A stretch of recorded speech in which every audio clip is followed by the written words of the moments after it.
Eu vou ler na versão revista e atualizada de Almeida.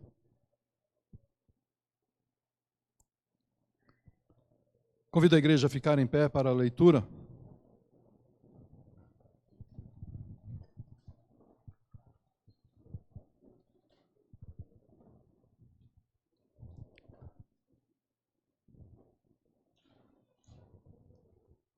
Diz assim: Houve um homem de Ramataim, Zofim, da região montanhosa de Efraim, cujo nome era Eucana, filho de Jeroão, filho de Eliú, filho de Tou, filho de Zufi, efraimita. Tinha ele duas mulheres, uma se chamava Ana e a outra Penina. Penina tinha filhos, Ana, porém, não os tinha. Este homem subia da cidade de ano em ano a adorar e a sacrificar ao Senhor dos Exércitos, em Siló. Estavam ali os dois filhos de Eli, Ofni e Finéias, como sacerdotes do Senhor.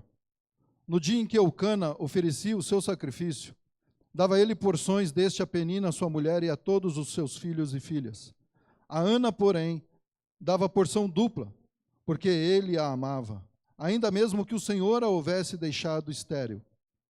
A sua rival, em algumas versões adversária, a sua rival a provocava excessivamente para a irritar, porquanto o Senhor lhe havia cerrado a madre. E assim fazia ele ano em ano, e todas as vezes que Ana subia à casa do Senhor, a outra a irritava pelo que chorava e não comia. Então Eucana, seu marido, lhe disse: Ana, por que choras? E por que não comes? E por que estás de coração triste? Não te sou eu melhor do que 10 filhos? Após terem comido e bebido em Siló, estando Eli, o sacerdote, assentado numa cadeira junto a um pilar do templo do Senhor, levantou-se Ana e com amargura de alma orou ao Senhor e chorou abundantemente. E fez um voto dizendo: Senhor dos exércitos, se benignamente atentares para a aflição da tua serva, e de mim te lembrares e da tua serva te não esqueceres, e lhe deres um filho varão, ao Senhor o darei por todos os dias da sua vida. Sobre a sua cabeça não passará navalha. Demorando-se ela no orar perante o Senhor, passou Eli a observar-lhe o movimento dos lábios, porquanto Ana só no coração falava. Seus lábios se moviam, porém não se lhe ouvia voz nenhuma. Por isso Eli a teve por embriagada. E lhe disse: Até quando estarás tu embriagada? Aparta de ti esse vinho. Porém Ana respondeu: Não, Senhor meu, eu sou mulher atribulada de espírito. Não bebi nem vinho, nem bebida forte, porém venho derramando a minha alma perante o Senhor. Não tenhas, pois, a tua serva por filha de Belial, porque pelo excesso da minha ansiedade e da minha aflição é que tenho falado até agora. Então lhe respondeu Eli: Vai-te em paz, e o Deus de Israel te conceda a petição que lhe fizeste. E disse ela: Ache a tua serva mercê diante de ti. Assim a mulher se foi seu caminho e comeu, e o seu semblante já não era triste. Levantaram-se de madrugada e adoraram perante o Senhor, e voltaram e chegaram à sua casa, para a casa a Ramá. Eucana coabitou com Ana, sua mulher, e lembrando-se dela o Senhor, ela concebeu e, passado o devido tempo, teve um filho, a que chamou Samuel, pois dizia: Do Senhor o pedi. Subiu Eucana, seu marido, com toda a sua casa, a oferecer ao Senhor o sacrifício anual e a cumprir o seu voto. Ana, porém, não subiu, e disse a seu marido: Quando for o menino desmamado, levá-lo-ei para ser apresentado perante o Senhor e para lá ficar para sempre. Respondeu-lhe Eucana, seu marido: Faze o que melhor te agrade. Fica até que o desmames, tão somente confirme o Senhor a sua palavra. Assim ficou a mulher e criou o filho ao peito até que o desmamou. Havendo desmamado, levou-o consigo com um novilho de 3 anos, um éfa de farinha e um odre de vinho, e o apresentou à casa do Senhor a Siló. Era o menino ainda muito criança. Imolaram o novilho e trouxeram o menino a Eli. E disse ela: Ah, meu senhor, tão certo como vives, eu sou aquela mulher que aqui esteve contigo orando ao Senhor. Por esse menino orava eu, e o Senhor me concedeu a petição que eu lhe fizera, pelo que também o trago como devolvido ao Senhor por todos os dias que viver, pois do Senhor o pedi, e eles adoraram ali ao Senhor. Amém. Obrigado, Deus, pela tua palavra. Queremos estar agora atentos a tudo aquilo que o Senhor irá falar conosco. Senhor, essa geração precisa ouvir a sua voz. Por isso nós oramos para que o Senhor venha com poder e autoridade, que não haja nenhuma distração, mas que o Senhor fale aos nossos corações nesta manhã, em nome do teu amado Filho Jesus. Amém. Podeis assentar?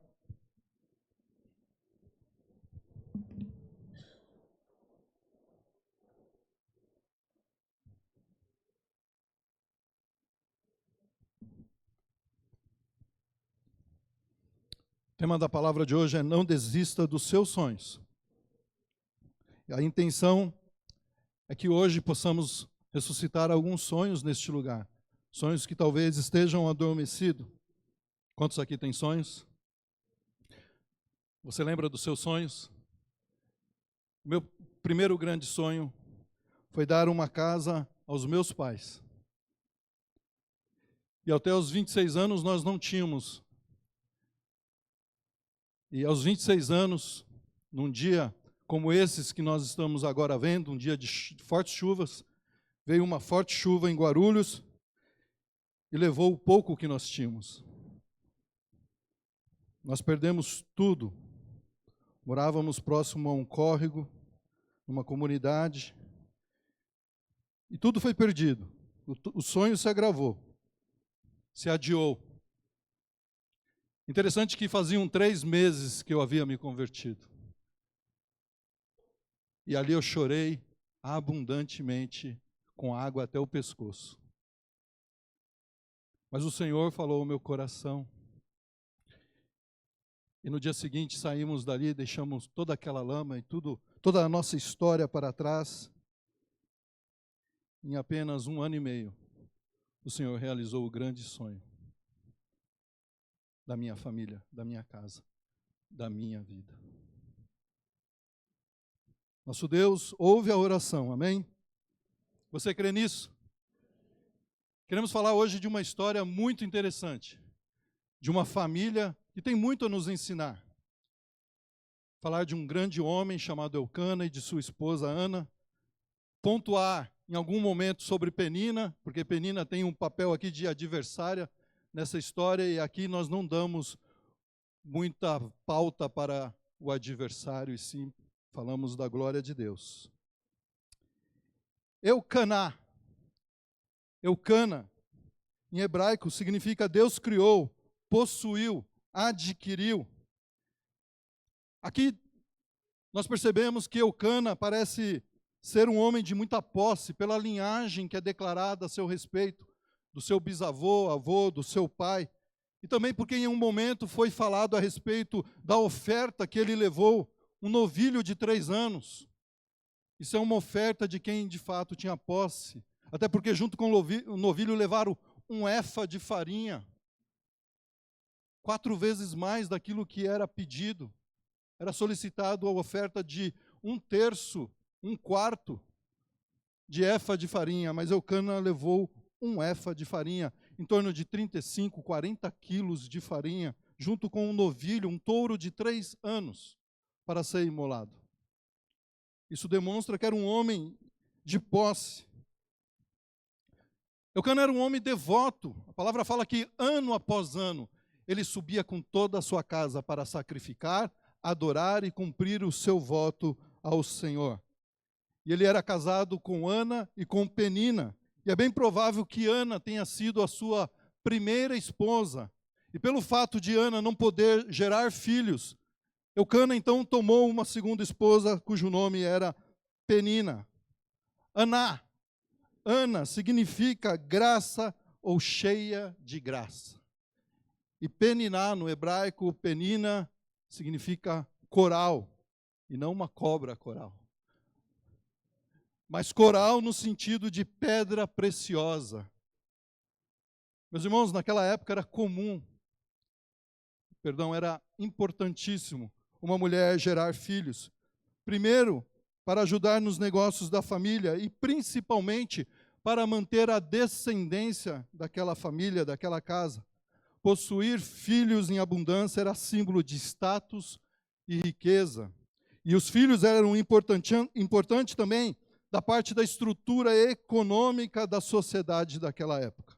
Eles constituíam uma fonte de trabalho para a família, e era responsabilidade dos filhos cuidarem dos pais quando estes chegassem à velhice.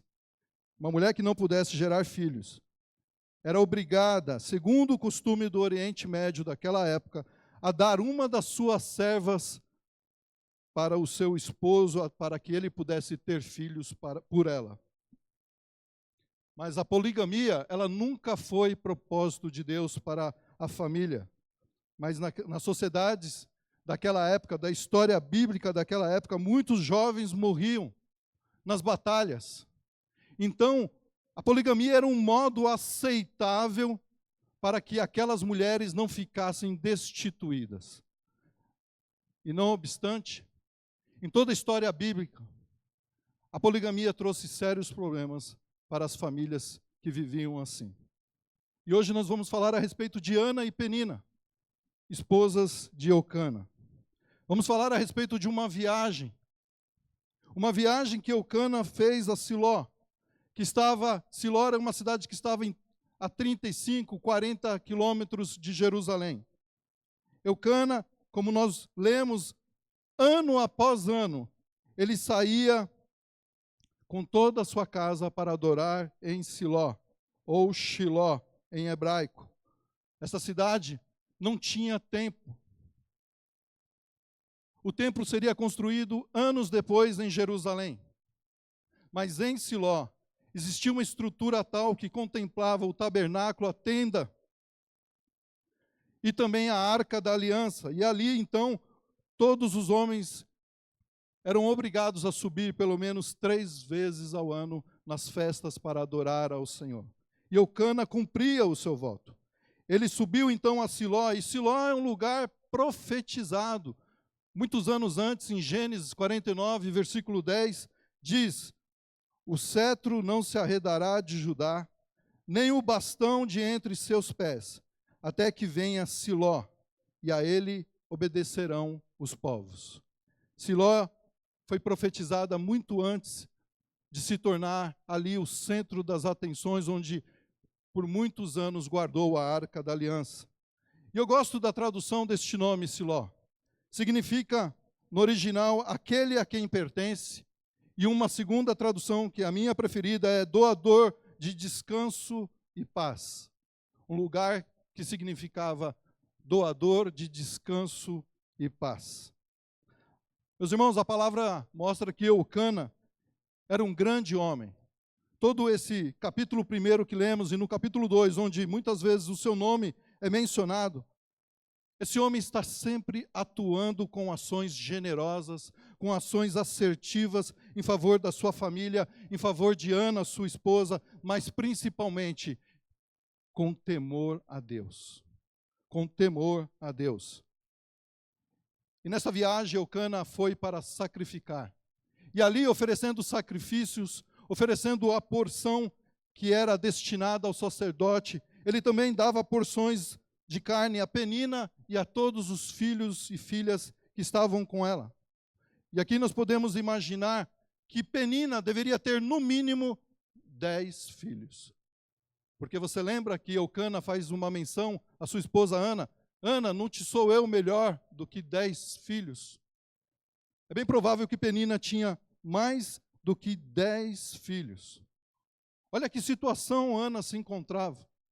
Ela tinha um sonho genuíno de ser mãe, e ela tinha uma adversária, uma rival, como a palavra menciona, que tinha uma abundância daquela referência que era o seu sonho. Pela bondade do coração deste homem, Eucana, ele sempre procurou compensar Ana, e a ela, segundo a palavra, ele dava porção dobrada. A porção que era destinada para o seu primogênito, Eucana destinava uma porção dobrada para Ana, talvez a incentivando, na esperança de que aquela mulher ainda pudesse ter filhos. Embora no versículo 5 demonstre que Ana, ainda sendo amada, era por sua vez uma mulher que apresentava tristeza na alma. Tristeza na alma. E muitas vezes pessoas que estão no lugar de adoração, na casa de oração, podem estar assim também. Talvez hoje eu esteja aqui falando, anunciando, pregando, proclamando a palavra, e possa ser que existam pessoas neste lugar, tristes, com amargura de alma. Como disse, era vergonhoso para uma mulher daquela época não ter filhos. E Ana, ao ver as selfies, ao ver as fotos de final de ano, eu fico imaginando a tristeza daquela mulher ao ver ao lado do seu esposo Penina com seus filhos e filhas e do outro lado apenas Ana. Apenas Ana. Ela desejava um filho. Ela tinha um sonho. E eu te pergunto, qual é o seu sonho? O que você tem desejado diante de Deus? Essa mulher, ela vai apresentar para nós no decorrer da mensagem uma lição muito importante, que eu gostaria que você ouvisse e que, se o Senhor falar ao seu coração, não endureça o coração. Ouça aquilo que o Espírito Santo quer falar conosco nesta manhã. É interessante, meus irmãos, que por 2 vezes é mencionado que o fato de Ana não ter filhos é porque Deus havia cerrado a sua madre. Era Deus o agente que impedia Ana de dar filhos a Eucana, seu esposo. E uma vez que ela não podia dar filhos, e havia uma rival que diariamente, ou todas as vezes que iam adorar ao Senhor, a provocava, isso trouxe tristeza e amargura. Provérbios 13:12 diz que a esperança que se adia faz adoecer o coração, mas o desejo cumprido é árvore de vida. A esperança que se adia, o sonho que se adia, faz adoecer o coração. Ana estava amargurada, com a sua alma em profunda agonia e tristeza, e por isso ela não comia. Ela estava fraca. E o seu esposo, Eucana, então ele faz indagações àquela alma, aquela tristeza. Ana, por que choras? Ana, por que não comes? Porque está triste o seu coração. Ana, não te sou eu melhor do que 10 filhos? Queridos, o texto mostra que Ana tinha uma família estruturada. Ela tinha um homem que a amava, mas ela tinha um sonho adiado. Ela tinha uma esperança adiada e, por conseguinte, ela tinha um coração adoecido. Como está o seu coração nesta manhã? Como está o seu coração diante de Deus? Para piorar essa história, nós olhamos aqui um relato de que Penina, sua rival, ela, não obstante o fato de ter muitos filhos, todos os anos provocava excessivamente para irritá-la. E nos parece que ela conseguia. Ela conseguia alcançar o seu objetivo. A sua rival, todos os anos a provocava. Quantas vezes na vida, eu e você, por esperanças adiadas, sonhos adiados, estamos com o coração adoecido. E o mundo nos provoca. O mundo nos provoca. E talvez alguns, como mencionado na palavra, chegam até mesmo a ouvir: onde está o seu Deus? O Deus que você diz, o Deus do impossível. Onde está o seu Deus? Talvez você esteja aguardando por um sonho que ainda não se realizou, por algo que há muitos anos você vem aguardado. Mas a sua alma está triste. E você conhece e sabe como está o seu coração nesta manhã. Sua alma está triste. Você já está fraco, abatido, sem forças. Quantas pessoas hoje são guiadas pelas redes sociais, deixam de viver sua vida pelo prisma de Deus estão olhando para a brisa do mundo digital e comparam as suas vidas com pessoas próximas e prósperas. E isso se torna um peso, uma carga emocional que entristece o coração e a alma. Meu querido, talvez a sua dor, a sua tristeza, talvez a sua amargura de alma, ela seja legítima. A sua dor, talvez como Ana, a sua esterilidade. Ela é legítima. Ana era estéril, e a palavra estéril no original, ela significa que nada produz, que não dá frutos, árido, improdutivo. Você se sente assim? Infelizmente, muitos ao se ver assim, eles mergulham suas emoções numa linha de vitimismo, num paralelismo social, sempre se comparando com alguém, e geralmente alguém que está numa condição melhor. E as mídias não perdoam, elas provocam uma inflamação ardente para um coração machucado, ferido, irritado pelas inúmeras peninas que, vez ou outra, provocam excessivamente a alma para tirar a atenção daquilo que realmente importa. E o que importa é viver uma vida segundo o padrão e os princípios dos valores do reino de Deus. Mesmo com tanto amor, com tanto cuidado do seu esposo, por Ana, ele não podia mudar a situação daquela mulher. Quando estamos com o coração e alma feridos, machucados, o caminho, a jornada da mudança para a transformação é uma atitude que tem que vir de cada um de nós. Sua atitude corporal denuncia você. Somos nós que temos que agir, somos nós que temos que atuar. Isso me faz lembrar de Davi em Ziclag. Eu gosto muito dessa passagem. Davi estava em Ziclag. Ziclag era uma cidade que o rei dos filisteus cedeu para Davi. Davi estava fugindo de Saul. Davi e seus homens, um exército de mais de 600 homens. Davi foi para uma guerra dos filisteus contra o povo de Deus, contra Israel. Uma guerra em que Deus não ordenou para Davi, mas Davi foi. E lá ele foi dispensado pelo rei dos filisteus. Então Davi voltou com seus homens para Ziclag. E ao chegar naquela cidade, ele encontrou a cidade saqueada, queimada. As mulheres e os filhos foram todos tomados pelo inimigo. E veja no versículo 4 do capítulo 30. Olha o que diz: então Davi e o povo que estava com ele ergueram a sua voz e choraram, até não terem mais forças para chorar. Olha que situação, até não terem mais forças para chorar. E o versículo 6 demonstra algo muito mais sério do que estava acontecendo.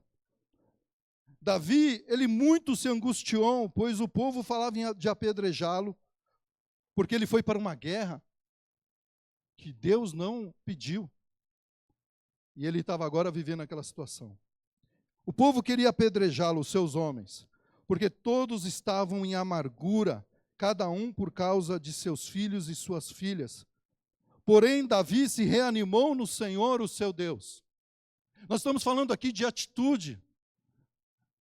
Nós estamos falando aqui de um homem de Deus, um homem segundo o coração de Deus, um homem que chorou até não ter mais forças e que agora com o coração cheio de amargura, correndo o risco de ser apedrejado, mas este homem lembra que existe um Deus todo-poderoso, Senhor do universo, o Deus do impossível.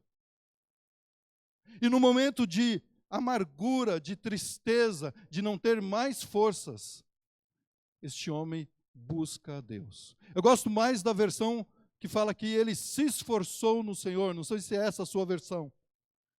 Davi se esforçou em buscar ao Senhor. Se você ler depois esse texto, você vai perceber que ele orou. Qual foi a oração de Davi? Senhor, posso ir? Agora ele lembrou de pedir para Deus. Posso ir? Vou alcançar? Vou recuperar tudo o que era meu? E ele ouviu a resposta do Senhor. Pode. Você vai alcançar. e você vai voltar com tudo. Esse é o Deus tremendo. E assim aconteceu. Davi tinha tudo para ficar prostrado e talvez nós não tivéssemos mais a história do rei Davi. Ele certamente seria morto porque os seus homens perderam tudo. Perderam suas esposas e filhos. Mas este homem buscou a presença do Senhor no meio da amargura, da dor e da tristeza. Ele orou. Ele buscou a Deus. Nós estamos falando de mudança de atitude. E Ana teve uma mudança do estado da sua atitude. Se nós parássemos aqui, esse roteiro dessa história seria um verdadeiro drama. Mas essa mulher, ela muda de atitude. Versículo 10, fala que Ana se levantou. Levantou-se Ana e com amargura de alma, ela orou ao Senhor e ela chorou abundantemente. Ela levantou-se e ela orou ao Senhor e chorou abundantemente. A amargura que fala nesse texto, a amargura de alma, ela no original ela representa desânimo, desespero. Será que eu estou falando aqui com pessoas desanimadas, pessoas desesperadas? Ana se levantou após ter comido da porção que o seu esposo a deu, e ainda no lugar de adoração, Ana, a despeito do seu estado de amargura na alma, Ana se rendeu. Ana se rendeu e chorou. Chorou abundantemente. Ela estava numa distância em que Eli conseguia visualizá-la, o sacerdote Eli. Esse relato de que Ana chorou abundantemente é algo que não pode passar desapercebido. Essa mulher estava ali, passou ali muitos anos com o seu esposo para sacrificar e adorar. Mas agora ela teve uma atitude diferente. Agora ela estava ali, rendida no lugar de adoração.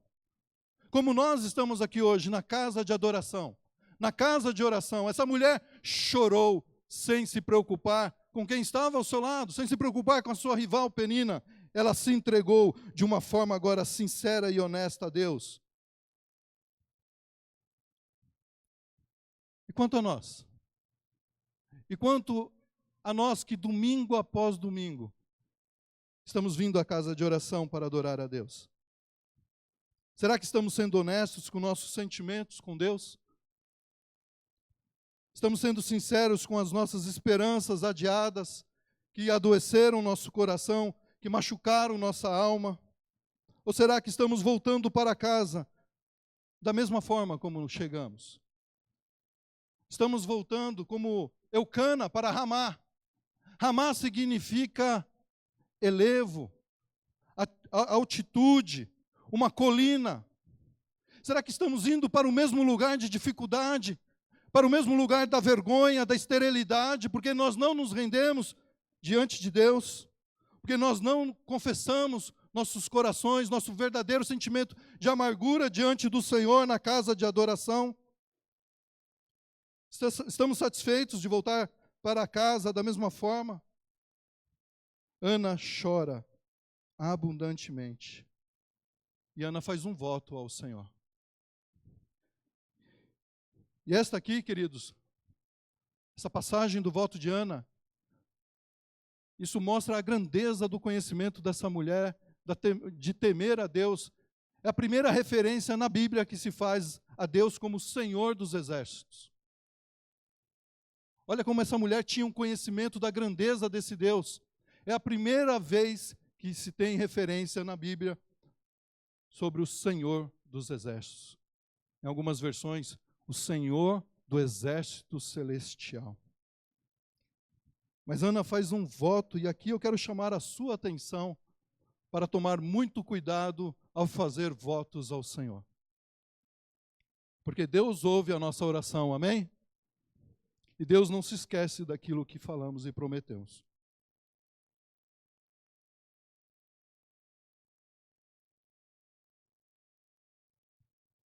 Eclesiastes, capítulo 5, versículo 4 a 6. Quando a Deus fizeres algum voto, não tardes em cumpri-lo, porque não se agrada de tolos. Cumpre o voto que fazes. Melhor é que não votes do que votes e não cumpras. Não consintas que a tua boca te faça culpado, nem digas diante do mensageiro de Deus que foi uma inadvertência. Por que razão se iraria Deus por causa da tua palavra, a ponto de destruir as obras de tuas mãos? Deus não se agrada do voto do tolo. Ana, ela consagrou o seu sonho, ela fez um voto a Deus. E é importante aqui, como vemos no versículo 12, que Ana demorou-se a orar. A palavra fala que demorou-se Ana a orar. Ela demorou-se, não foi uma oração fast food, uma oração micro-ondas. Estamos muito acostumados nos dias de hoje, uma igreja que não ora, uma igreja que simplesmente entende que orar é a oração do alimento, a oração para dormir. Essa mulher orou e ela demorou-se na sua oração. A sua oração não tinha ruído, não era possível ouvir a sua voz, apenas o balbuciar da sua boca, que representava uma tristeza angustiante da sua alma. Havia muito para falar. O sacerdote Eli, que estava assentado ali numa cadeira próxima, talvez a mesma cadeira que anos depois ele veio a cair, quebrar o pescoço e morrer, porque recebeu a mensagem que a Arca da Aliança havia sido roubada. Mas isso é outra história. Esse sacerdote viu Ana ali, ele a teve por embriagada.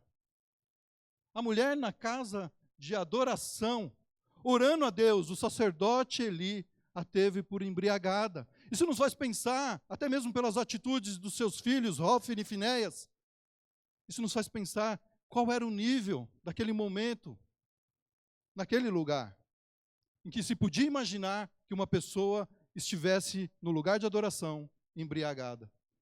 Mas não Ana. Ana não estava embriagada. Ela estava profundamente amargurada em sua alma.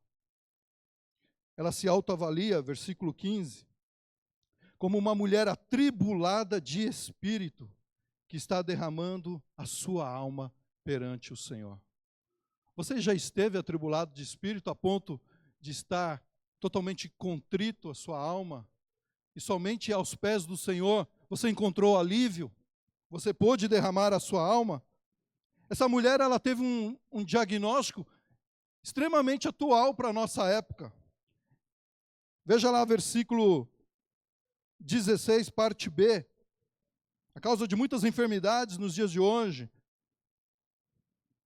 diz assim: porque pelo excesso da minha ansiedade e da minha aflição é que tenho falado até agora. Excesso da minha ansiedade. Muitos pensam que a ansiedade é coisa dos dias modernos. Aquela mulher tinha um excesso de ansiedade por conta de uma esperança adiada, de um coração machucado, ferido, de uma alma amargurada. Ana tinha muita coisa guardada e ela demorou-se na sua oração. Talvez anos de amargura, a provocação da rival a tenha deixado com esse excesso de ansiedade. Mas a pergunta que eu quero fazer é: como você está aqui hoje? Como está o seu coração? Como está a sua alma? Isso nos faz lembrar do salmista, Salmo 40, 42, que vezes ou outra ele se questiona: por que estás abatido, a minha alma?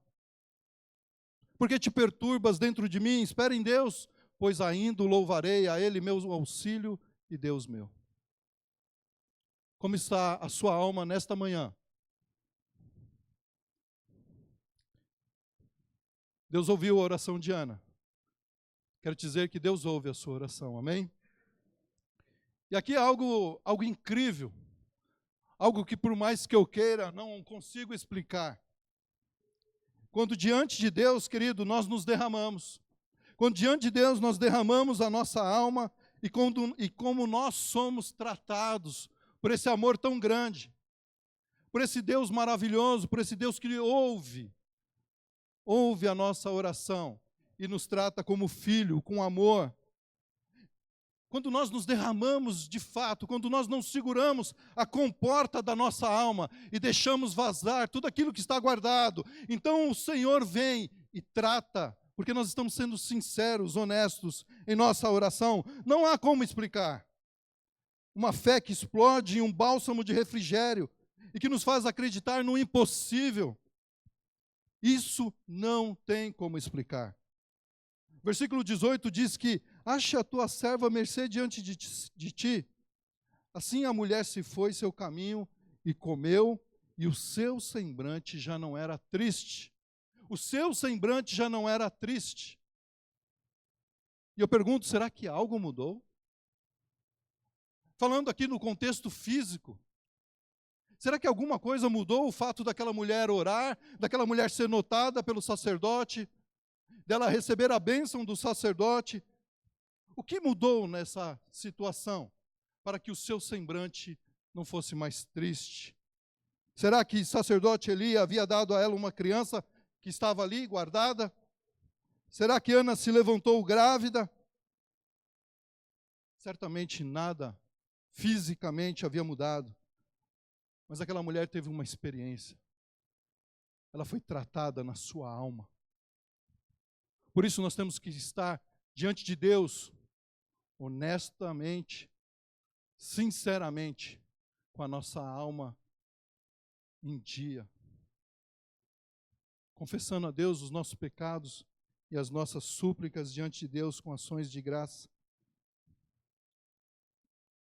O texto mostra que Deus atendeu o pedido de Ana, e depois de um período certo, Ana teve um filho, ao qual deu o nome de Samuel, que significa Deus ouve. Deus ouve. Amém? Deus ouve. Deus tinha um plano perfeito para a resposta à oração daquela mulher. Samuel era a resposta daquela oração. Ana não mais amargurada, Ana agora uma mulher grata a Deus, pelo mover e pelo agir de Deus. Eu fico pensando que testemunho que essa mulher tinha. Uma mulher que pede um filho, que por muitos anos luta por isso, que esse era o desconforto da sua vida, essa era a sua amargura, e agora ela tem um voto com Deus de que ela precisa entregar o seu filho. Eu fico pensando para Eucana, um filho homem principalmente, que representava mais trabalho na sua casa, a oportunidade de crescimento da família. Deus não falou com Eucana, falou com Ana, e agora Eucana e Ana precisam levar Samuel para ser entregue. Olha que testemunho que essa mulher tinha com a sua casa. Porque se você vê Eucana, ele não somente aceitou esta proposta, como ele ajudou a Ana, como ele concordou. A palavra fala que novamente eles voltaram, versículo 21, ao registro de mais uma viagem de Eucana com toda a sua casa para Siló, para adorar e para sacrificar, para cumprir votos ao Senhor. Mas Ana pede para ficar, para desmamar Samuel, e o seu esposo aceita e concorda e diz: apenas se cumpra a palavra do Senhor em sua vida. Que testemunho tremendo essa mulher devia ter no seu lar. E quando Samuel foi desmamado aos 3 anos de idade, ele foi levado para ser entregue ao serviço na casa do Senhor. Por todos os anos seguintes, essa mulher fez uma túnica nova para o seu filho, para o sacerdote Eli, e ela levava ano após ano uma túnica nova para o seu filho. Mas agora não a Ana amargurada, a Ana grata, a Ana que foi transformada, porque se derramou aos pés do Senhor, porque se entregou à presença do Senhor, porque foi sincera em sua oração, honesta em sua oração, crendo num Deus tremendo. Ana deixa algo também para nós, pela inspiração de Deus, como Maria, ao escrever de Jesus, seu filho, o Salvador, ela também deixa no capítulo 2 de Samuel, ela deixa o Cântico de Ana. Eu gostaria de ler com vocês alguns versículos do capítulo 2.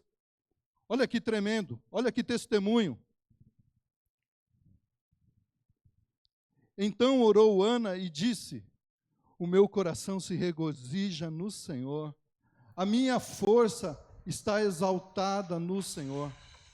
A minha boca se ri dos meus inimigos, porquanto me alegro na tua salvação.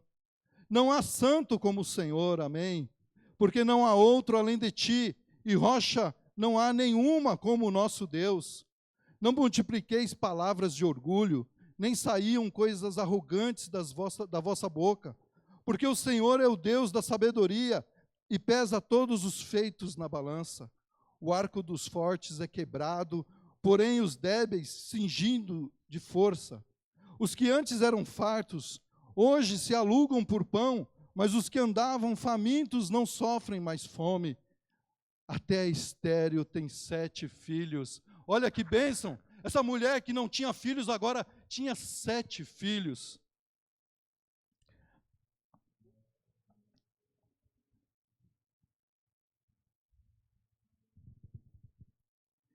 Até a estéril tem 7 filhos, e aqui não tinha muitos filhos, e a que tinha muitos filhos perde o vigor. O Senhor é o que tira a vida e a dá, aleluia. Faz descer a sepultura e faz subir. O Senhor empobrece e enriquece, abaixa e também exalta. Levanta o pobre do pó e desce o monturo, exalta o necessitado, para o fazer assentar entre os príncipes, para o fazer herdar o trono de glória, porque do Senhor são as colunas da terra, e assentou sobre elas o mundo. Ele guarda os pés dos seus santos, porém os perversos emudecem nas trevas da morte, porque o homem não prevalece pela força, aleluia. Os que contendem com o Senhor são quebrantados, dos céus troveja contra eles. O Senhor julga as extremidades da terra, dá força ao seu rei e exalta o poder do seu ungido. Amém? Esse é o Deus que Ana cria. Esse é o seu Deus? Amém? Eu quero te convidar a ficar em pé. Nós vamos louvar ao Senhor.